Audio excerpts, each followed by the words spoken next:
Three. Welcome to the Mind School. 2021, 2020, we had the lockdown and the pandemic struck the world. But it also struck the IT world where cybercrime increased. So today we have with us two cybersecurity experts who will be talking to us about cybercrime, how what is cybercrime, how is our data shared, how can our data be hacked, and what are the case studies, the real cases that have happened in data breaches and corporate data breaches. So welcome to our guests Mojo and Aquila. So as I said, I would like to know from the two of you that what are the basic uh, what are the basic things that we should know about cyber security, or like when we are using the internet, how should we use the internet safely? Mojo, would you like to go first? Yep. Hey, Devika. Thank you for inviting me to this podcast. I am Mojo, abbreviated as Mo. And I'd like to point attention to a few points about data privacy. So let's start with trash, because that's where we all, uh, become uneasy, and we just don't care about what we share. What is trash to you is information and reconnaissance for your hackers. Uh, an example would be the Facebook data leak, where 553 million emails with your personal details, your first name, last name, um, your phone numbers, and everything that you did, everything basically, what if your profile is open on Facebook, and you have the data there, that was scraped off, and that is for 533 million of Facebook users. Now that's very dangerous, because you might consider a piece of data, that's all right to share to the public, and you don't care if it is in the public domain and everybody is able to see it. But the thing is that's not trash. Your phone number is not trash. And if you use your phone number like trash, you might be getting a lot of spam calls and messages like Dr. Reddy's, and um, a lot of sites that are trying to sell you something. And that's how it is. If you treat it like trash, it is trash. But the trash is meaning for someone who is actually trash hunting. So in the cybersecurity world, we call it dumpster diving. This is actual dumpster diving. You actually dive in a dumpster which is full of trash to do reconnaissance, uh, to gain more information about yourself, and exploit you however they can. So Devika, I would like to give an example here of Sure, how this reconnaissance works. definitely. Okay. Okay, so I think majority of people know that Facebook data leak happened, right? And everything got leaked out. So how a person with nefarious purposes or with malicious intent would work is they will buy the data, which was available on Telegram for a very low price. Hmm. Believe me on that. And what happened there was, you buy the data. So someone with a malicious intent would buy the data, and what they'll do is they'll sort out people who have most useful data. So the useful data is your phone number. Your phone number is important is because, one, it's lazy designed by the companies, by the people who design the products.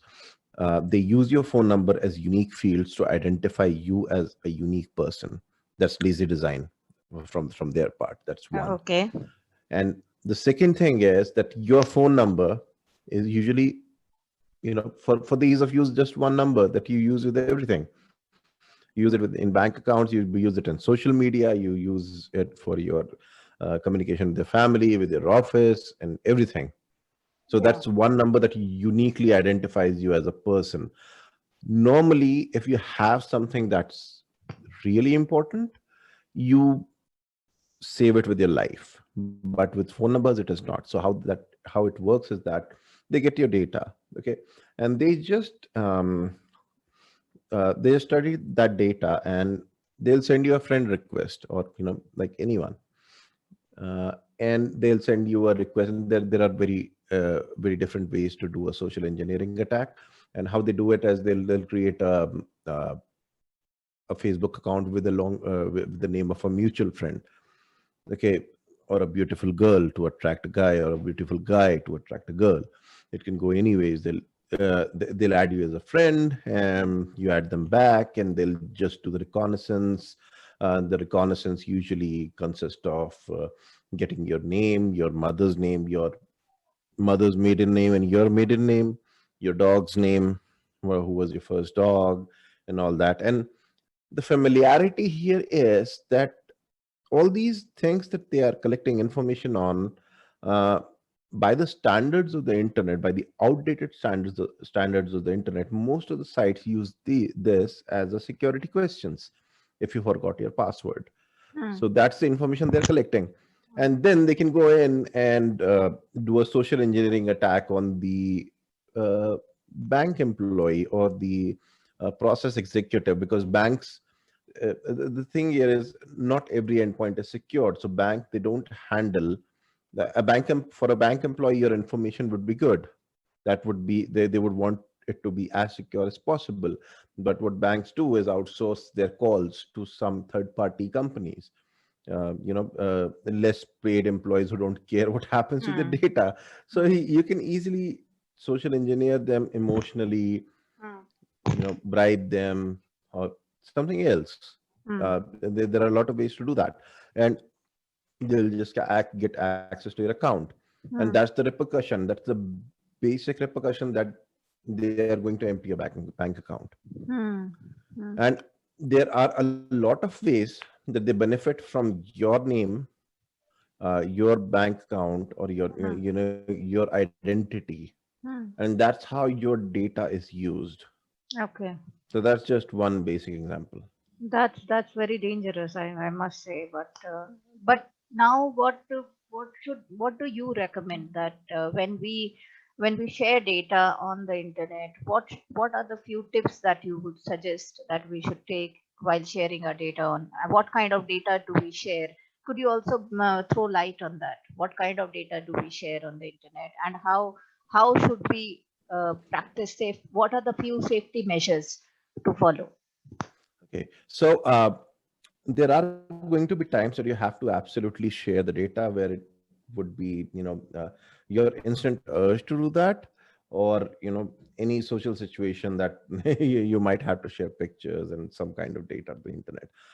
Keep in mind that treat the data as you treat your money, or you treat yourself, treat it with care.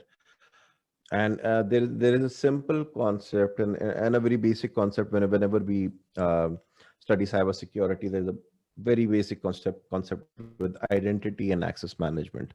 So everyone has the exact amount of access they need to operate a system. So if somebody is, let's take the example of a blog. So Hmm. if somebody is a reader, they'll just get the read permissions. If somebody is editing, they will get the edit permissions, and so on, Hmm. and they cannot Hmm. control the whole blog or the whole system. So Hmm. that's how it is in the real life as well. uh, you provide information to people. Let's say you're going out somewhere, and Hmm. you just want to share that, I'm enjoying Hmm. this scenery Hmm. or this particular landscape. Just Hmm. share the landscape, Hmm. right? Okay. And for the people who are very personal to you, very close to you, share privately where you exactly are, Okay. That's a right? nice So tip. that's how if you think about it, you don't tell every uh, small bit of detail to everyone, Correct. right? Correct. True. But the data that you're sharing in Facebook, and you're tagging, I'm in Goa, I'm in this particular beach, Hmm. I'm drinking at this particular shack. You don't know how dangerous it is if you share it publicly, and there is a stalker stalking you, Hmm. and they can do, they know your exact location.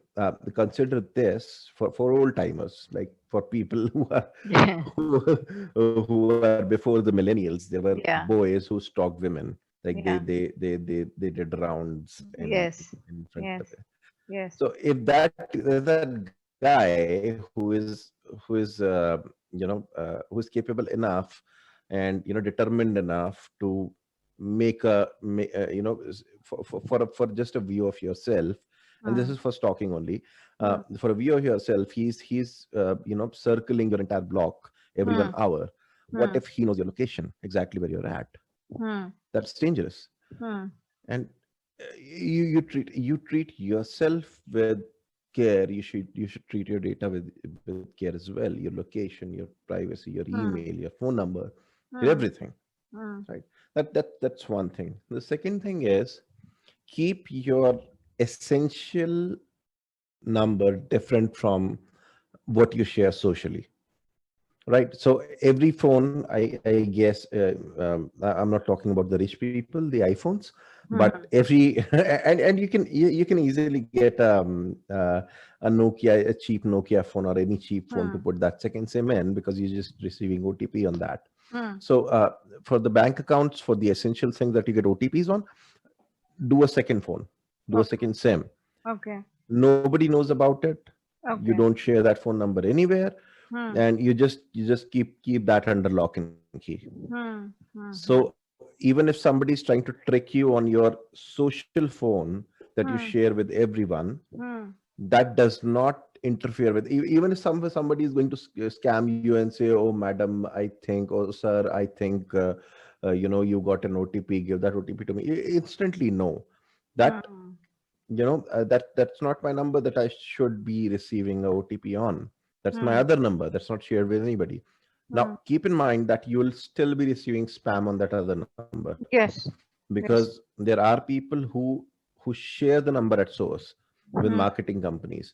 But Hmm. that is not the spammer one. If you don't use that number anywhere in any site, there are less chances. It's just probability at this point. But Hmm. there are less chances that you receive any call on that phone number. If you receive it, you can ignore it, Hmm. because it's just a bank with marketing schemes. It's just going to be mutual fund calls. You just keep it for your OTPs and Hmm. your multi-factor authentication and everywhere else. Hmm. So just keep that phone away. Uh, you Hmm. know, So, uh, coming to the calls, we had a policy started by the government as DND, do not disturb. So, do you think that really works? it works if somebody is following it. Okay, there is GDPR in Europe. Okay. Okay. People still don't follow it. Okay. So the repercussions, see, and Akila would be more, more capable of answering this, but there is a law, Hmm. okay, and people don't follow the law, and Hmm. then police comes in and they take over, Hmm. and Hmm. they correct them. Hmm. Now the problem is that cyber laws are not that evolved in India right now. Hmm. So what you get is, there are laws about everything, but people Hmm. don't follow all the laws. Hmm. Now, how are you going to penalize them? Hmm. And most people are not even educated enough to report those crimes. Hmm. Hmm. It is a crime, because Yeah. it's written somewhere that you cannot do this. You cannot do a crank call or something. But still, there is a lot of spam calls all Hmm. over the world Hmm. Hmm. that originates from Kolkata or Gurgaon. Yeah. There are companies that operate with 45, 50 people Hmm. whose operations are just to do spam calls and get, exploit the weak and the gullible in the name of Hmm. IRS in US, in the name of, Amazon gift cards, in the name of Hmm. parking tickets and receipts. There Hmm. are a lot of people who are doing that. Hmm. And because there is no concrete law and the implementation of the law as well, they're Hmm. never caught. So there is a difference Hmm. here. So we have to understand that, you know we can all we can do as of now is educate ourselves. Still our Hmm. laws evolve, and I think Akila would add Yeah. more on So that.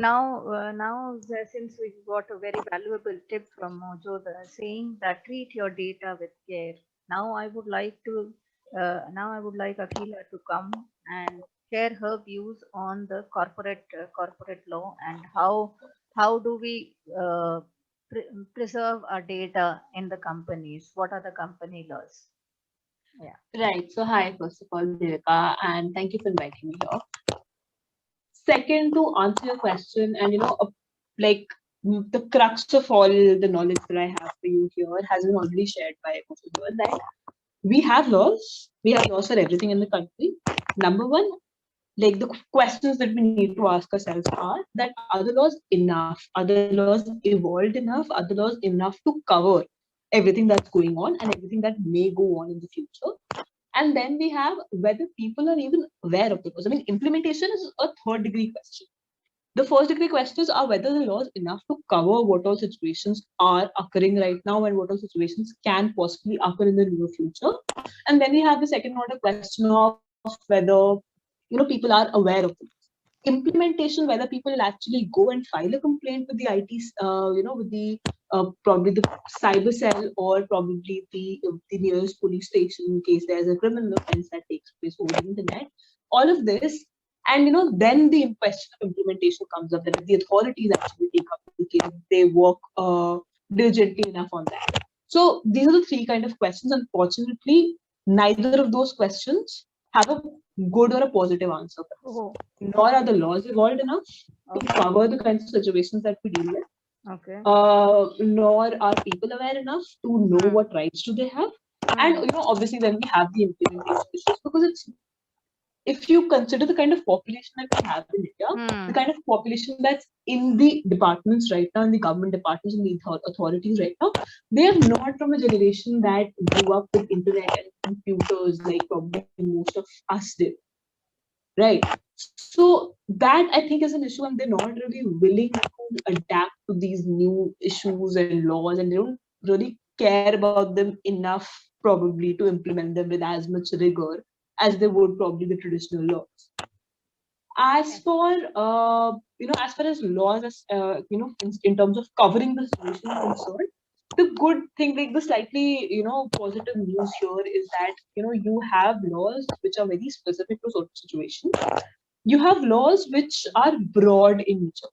So whenever you're not able to sort of cover something in the specific laws, for instance, for the data privacy, for the internet, and for all of information technology that we have in front of us right now, we have the Information Technology Act. Now that's a very specific legislation with respect to a very specific topic.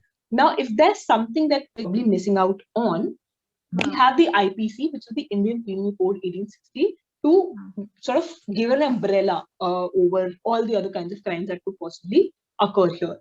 So even if we don't have something specific, if I have a situation which is not specifically covered in IT Act 2000, I may still go ahead and file an FIR under the IPC, because I know there would be some other section which might cover.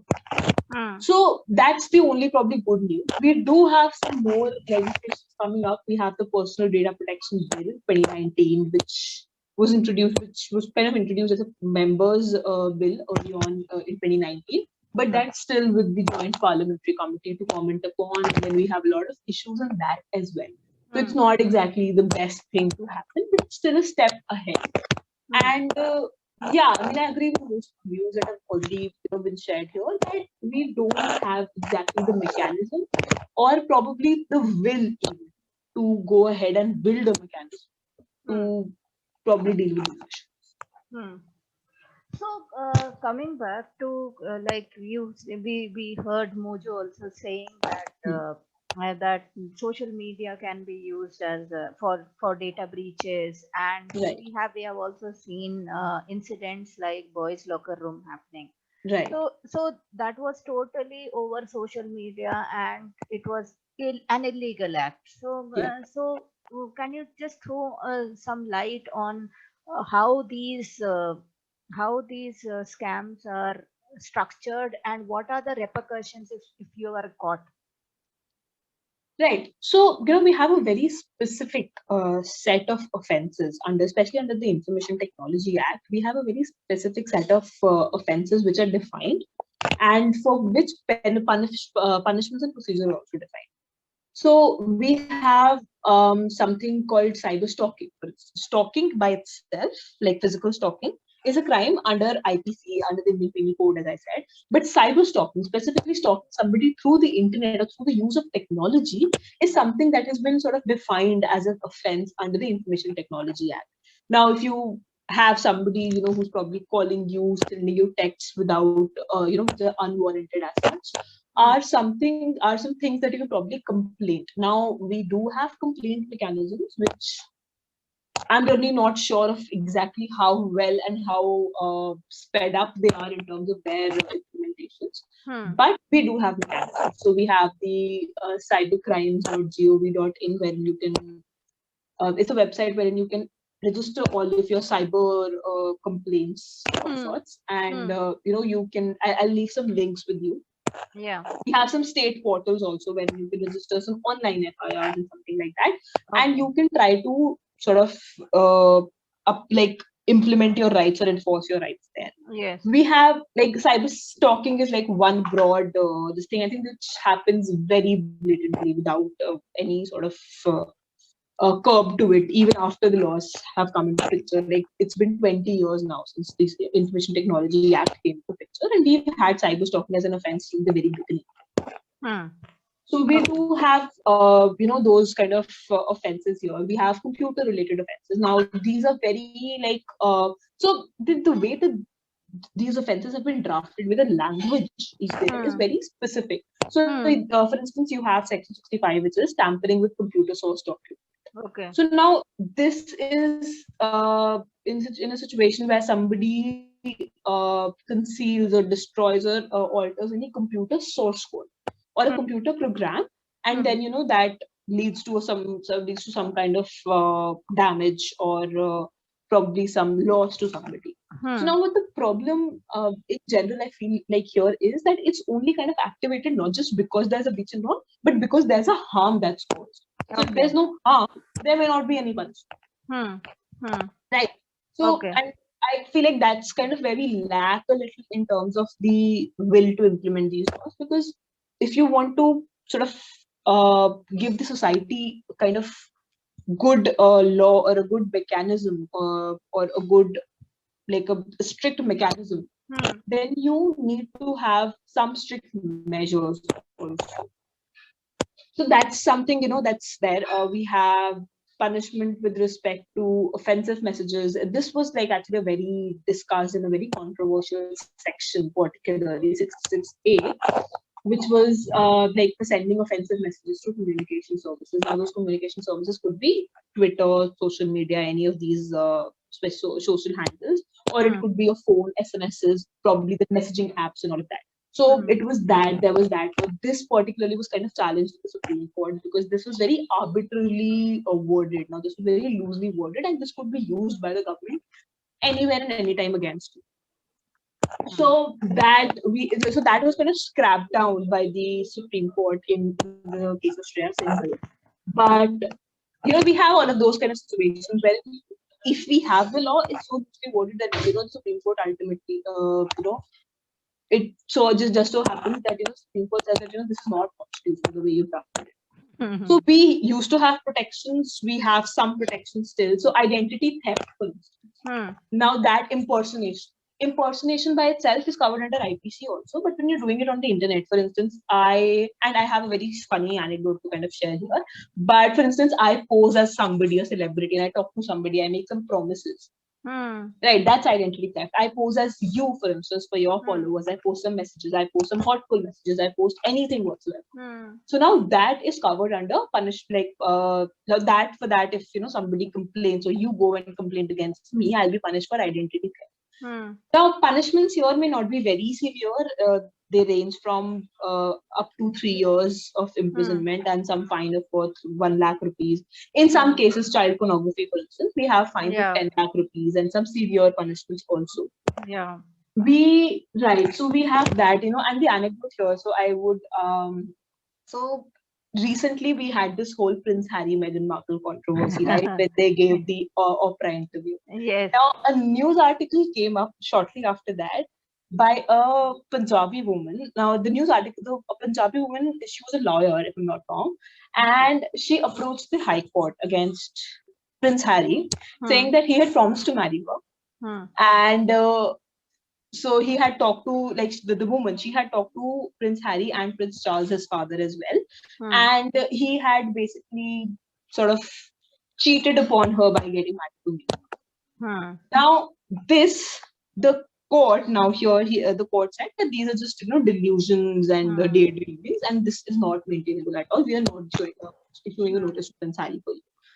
This, however, like, this was not raised as an IT issue, but it got me thinking that the woman may not have been delusional. She might just have been involved in a identity theft kind of a case, wherein somebody posed as Prince Harry, prepared like a it could easily have been a case wherein she was just trying for like she was just trying to gain publicity. But it got me thinking that it could easily have been a case wherein somebody was posing as Prince Harry. They got talking, like, because she shared in the course of the proceeding that there were a lot of messages and talks exchanged. So she could easily have been just being fooled. So, and people don't even take all of these seriously, right? I am pretty sure all of us at one point of our time have been faced with a situation where we're talking to the person on the internet, who's a complete stranger, and they turn out to be something completely different. I'm pretty sure everybody has gone through it at least once in their lifetime. Yes, definitely. But when it happens to you, you don't actually go and report it. Correct. That is kind of the problem. So, yeah, we have a lot of situations like that. We have cyber terrorism, which is kind of like using the technology or gaining access or denying certain kind of access through the technology to threaten the public security or the sovereignty of the country. And you have some serious punishments there. I think the punishment there is life imprisonment, and this is the most severe kind of punishment that we see in the IT Act. We also have violation of privacy. Yeah. Sorry to cut you, but I have one question here. We see tracking tracking cyber criminals is a long drawn process. So what are the processes that are legally followed if there is a case of say cybercrime through social media, suppose? So what is the total process, and how generally how successful have people been, have the governance team been in cracking those cases?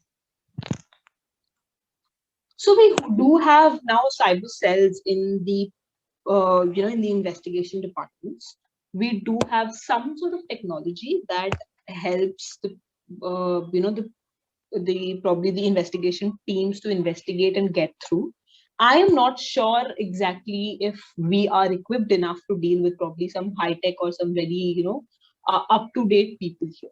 So I think we've seen this in a lot of movies of ours that we have good security cells and we have good, but they're not just good enough to deal with, and they're not probably just updated enough to deal with the people who are being chased here.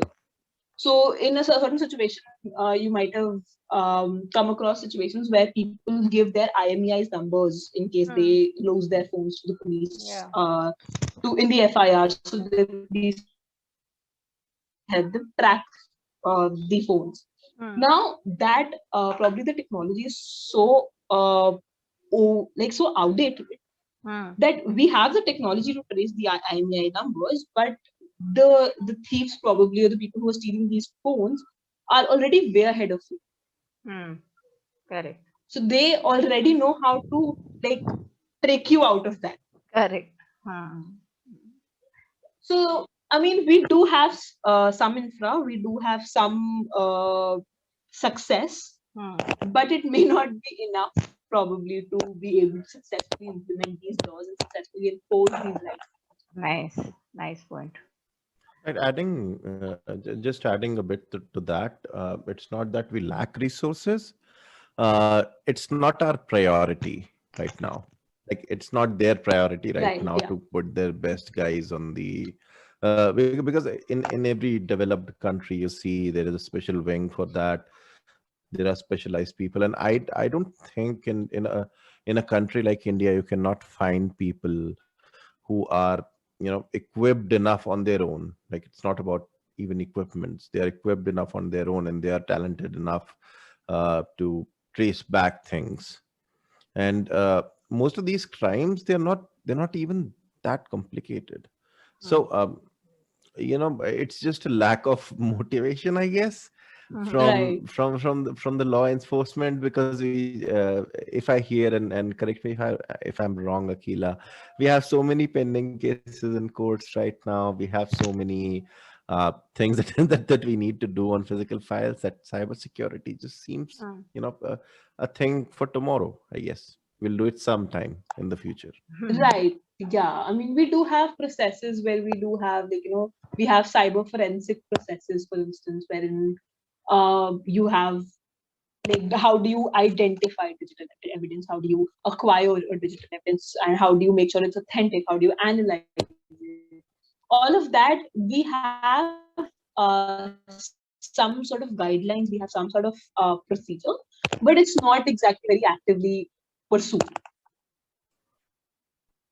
Yep, exactly. And I just want to bring the conversation back to boys' locker room to Yes. just give a suggestion to people. Uh, Please be aware where you are on the internet.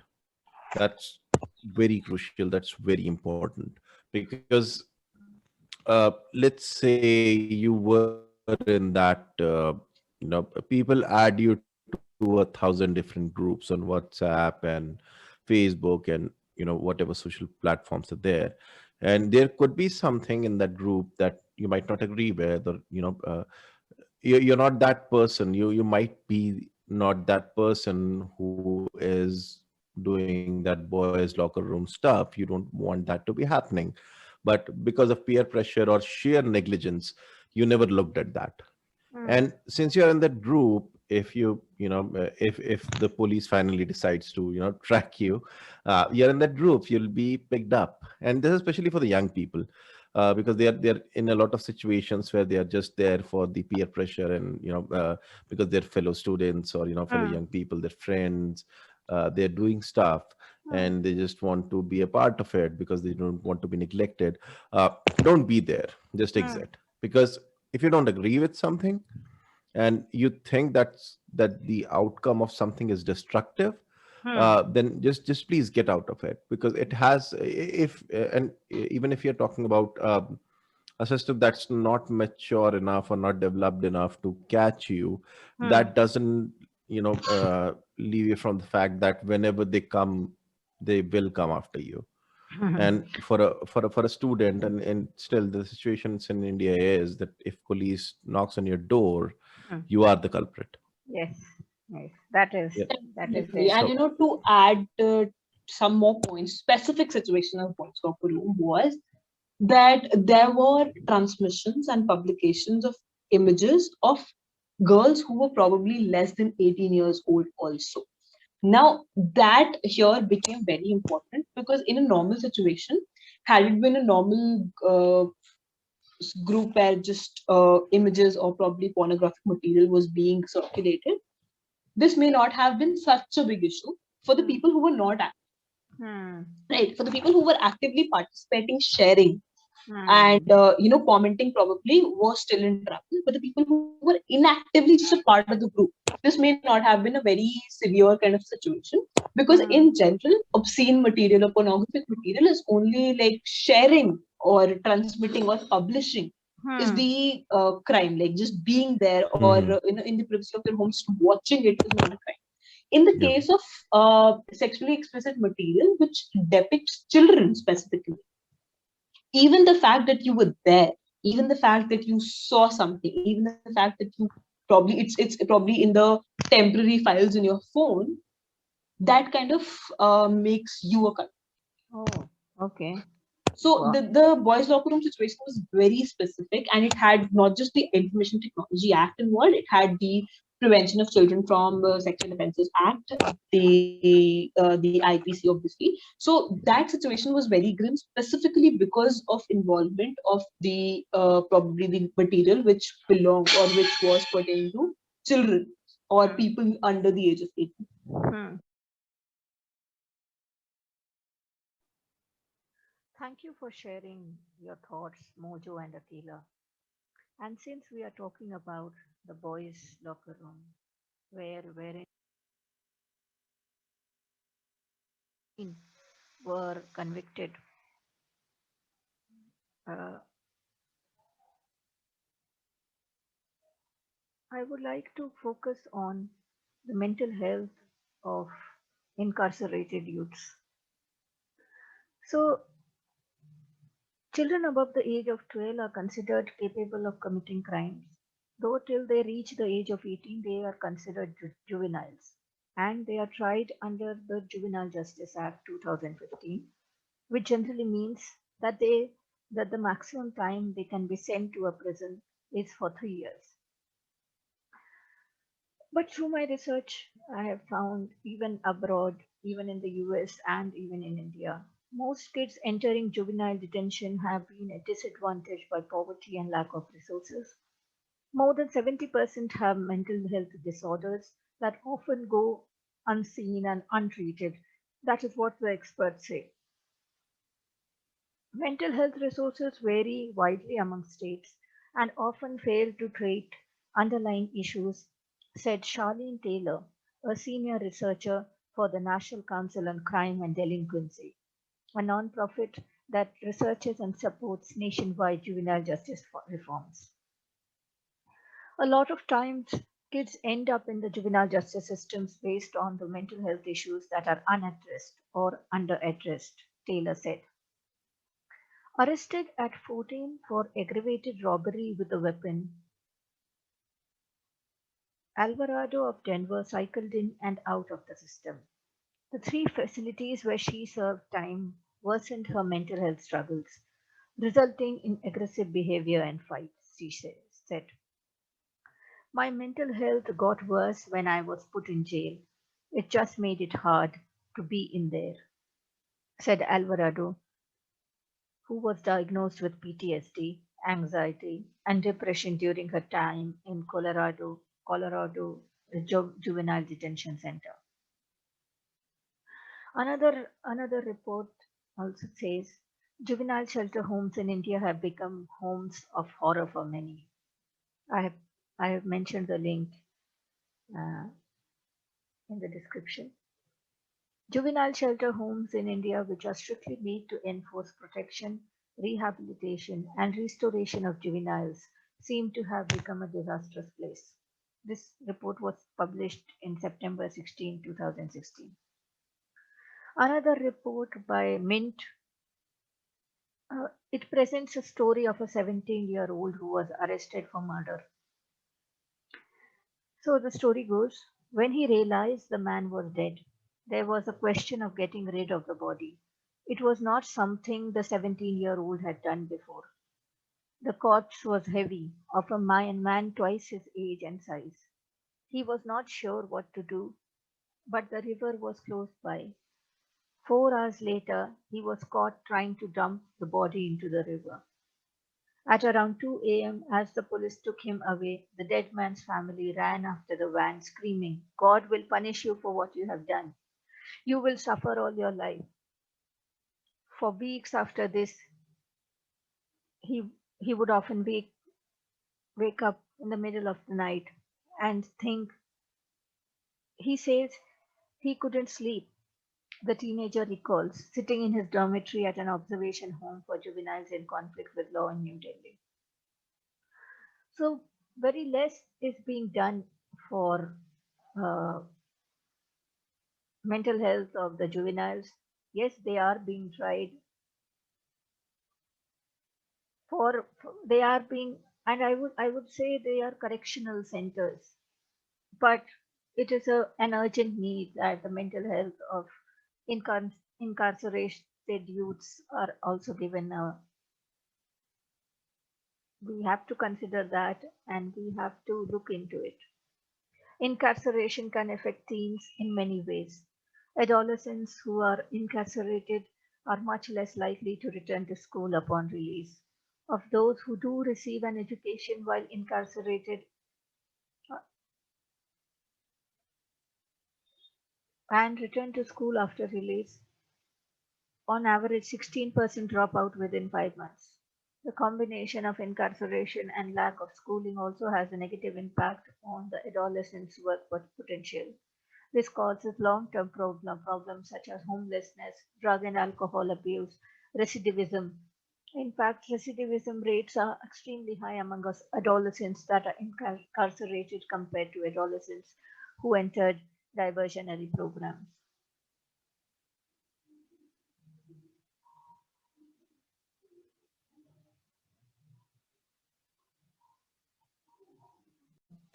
So, a question to both of you. Like, I have heard a statement that humans are just a data point. Now, if that is supposed to be true, then what amount of personal data are we sharing currently, and how big is that a risk?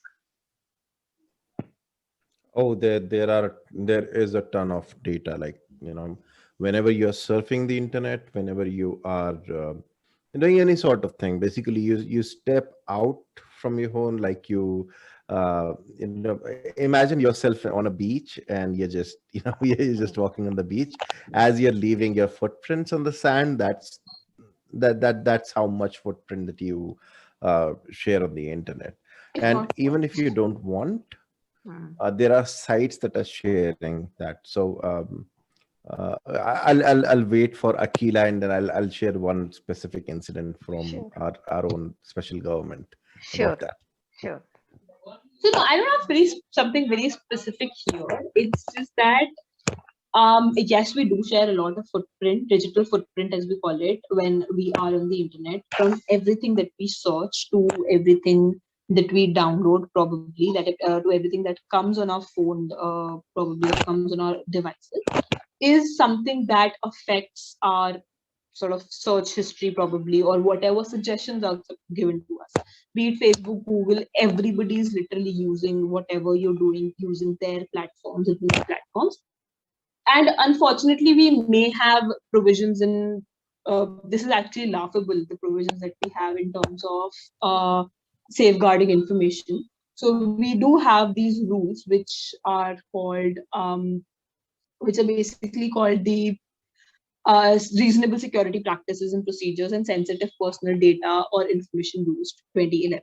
Now these rules are made up of just 8 rules in particular. Now all of these 8 rules talk about privacy policy that is to be disclosed, what all information will be disclosed, and sort of what will it be used for. Now that is to be there by every body corporate or every website that's collecting your information. After that, we don't really have as such any you know mechanism to protect ourselves if that data is leaked. We do have a situation where if there is a harm caused to us, we might complain, or though that particular data breach may be reported, but there's no real kind of help, or there's no real kind of solution that you receive Hmm. in a situation like that. So, Mojo, I would like you to come Yeah. in now and share your anecdote, please. Okay, so I would start by just an example. So let's say you were trying to buy fruit juice on Amazon, something you won't normally do, but that's just for an example, that you're buying fruit juice on Amazon. You searched the fruit juice, and you just left it there. Oh, okay, I don't want it. I just added it into my cart, but I would rather go ahead and buy it from my local store or something. Now, suddenly you start seeing that fruit juice everywhere on all the sites that you access. Yeah. So that's because you're being tracked there by marketing companies, or by people. You start seeing Amazon ad. You start seeing other ads as well. Uh, so your data of you accessing that particular thing got shared, and Oh, um, that's not unlawful, to be precise, okay. because you signed an agreement. When you signed up to Amazon or any other kind of site, you did not you did not read their agreement. uh, Hmm. you must have seen something in the past 1 year or so, where every site that's kind of international, um, they started giving a pop-up that, do you accept cookies? uh, that was because of GDPR, because they explicitly want people to know that this particular website is using your data. It's going to set cookies, and it's going to track your behavior. So are you okay with that? And if you're okay with that, then proceed with the site, and not before that. If you want to decline, then you are good to just leave the site. Hmm. So and that's just GDPR is just in the European Union countries. It's Hmm. not anywhere else in the world. So we are still way behind Hmm. Europe in this. Hmm. Uh, that's the thing. If you see and Firefox is a great plugin. I'm missing the name of that, but Firefox is a very good way of showing you graphically where your data went. Oh, Now, that's interesting. yeah. So you go ahead, you open Firefox, you browse for some time, and you just open their the social thing or something, and it will show where the cookies went and what were the domains basically that were sharing your cookie and tracking your cookie. So how this happens is that particular site, that particular iframe or JavaScript code or whatever it is, that's on the site that you first visited, and then when you visited the same site, that first marketing company is on the second side too. So the radio cookies, they know what your interest is, and that's how data is generated in this world right now. They're trying to map products to people, and they're selling it to you basically for advertisements. It's very powerful. It's a very powerful tool for the marketers. Hmm. But yeah, there is, you can try even Google. If you even use Google, Hmm. uh, it tracks everything. Hmm. And unless you read their entire agreement of you using their services for free, Hmm. you won't understand what exactly they're taking from you for Hmm. providing you a service of search that Hmm. takes millions and millions of dollars every month to maintain just for Hmm. you. Nobody's giving that away for free. So Hmm. if you don't pay for it on internet, please, this is something that you should remember. If you're not paying for it, you are the customer, you are the product there. If you're Hmm. not a customer, you are the product. So that's something that you need to be aware about. So yeah, you need leave a digital footprint, you leave a trail. Even if you do not, consider this: you're a 65-year-old man right now, you don't use internet much, your kids have installed Facebook for you, that's all right, you don't use it, you still made Aadhaar, right? You Yes. still did like Aadhaar card. Yes. And there was a time that people had access to all the Aadhaar details for 500 rupees a pop. Like Okay. you give 500 rupees, you get 10 minutes, and you can search for anything across the web, the Aadhaar web or the Okay. Aadhaar database that he had. Okay. Because Aadhaar data is also interconnected, because you have your wife, and then that's it. You can make out the connections there. So Hmm. that's the thing, and people uncovered it, and people said that there were like 100,000, 1 lakh uh, illegal users there, who are Hmm. basically operating kiosks or things like that. And and that is the reason why you see Aadhaar portals only in banks right now, Yeah. and not everywhere, because Yeah. that was the reason that the government realized that like 3 years after they released Aadhaar or something. I'm not exactly, I don't know the year exactly, or the time frame, but they were forced to put it in a more secure environment, Hmm. which So we are coming towards the end of the show, and I would like you both are experts to give their views on, like, see, we are not in the government. Obviously we can play the blame game that okay, government should do this, government should do that. But on a personal level, on an individual level, what steps should we take so that our data is safe, or like how do we become more responsible? I would like both of you to share your opinion.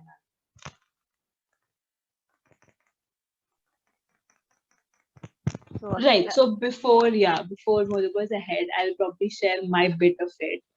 In terms of legally, what you can do, number one is try prevention. It's always better than cure.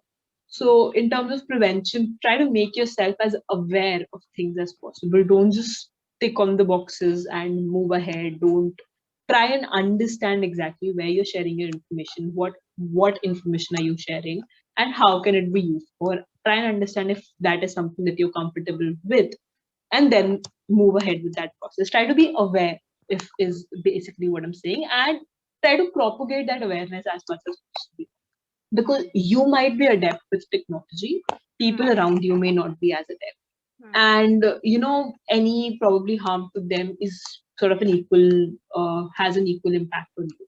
So anybody who's around you who's probably not as adept with these things, try and make them aware also. Awareness, I think, is the best kind of prevention that you can help yourself with. Then in case there is a sort of mishap, or there is something that happens, you have all these mechanisms at least wherein you can try and report the crimes. So do that. Just make sure you take the effort to report those situations, because in case, let's say, in the situations of probably losing your phone, which is very normal, right?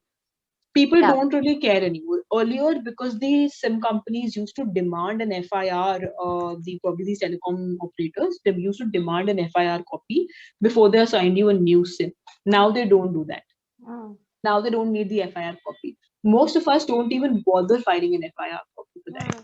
Now that if that SIM is misused, you are not in a position to defend yourself with the FIR copy. At least earlier, you were kind of secured that way. So try and report whatever happens that way. And this is one of the good things that we have, that in case of financial crimes on the website that I shared with you, they do have, for some specific states at least, they do have a mechanism wherein as soon as you report, or at least, as soon as possible, when you report a crime which involves money, there is a chance that they may be able to pay.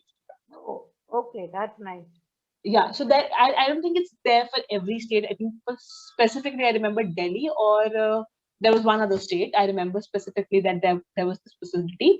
But even in the case of financial crimes, don't just sit and accept it. Report the crime, because when you report crimes, it helps probably the legislature also to understand the kinds of problems that are coming up, and then that helps them work on the future legislation, or work on the future amendments. Because unless they know that there is a problem, they won't be motivated to find a solution. Correct.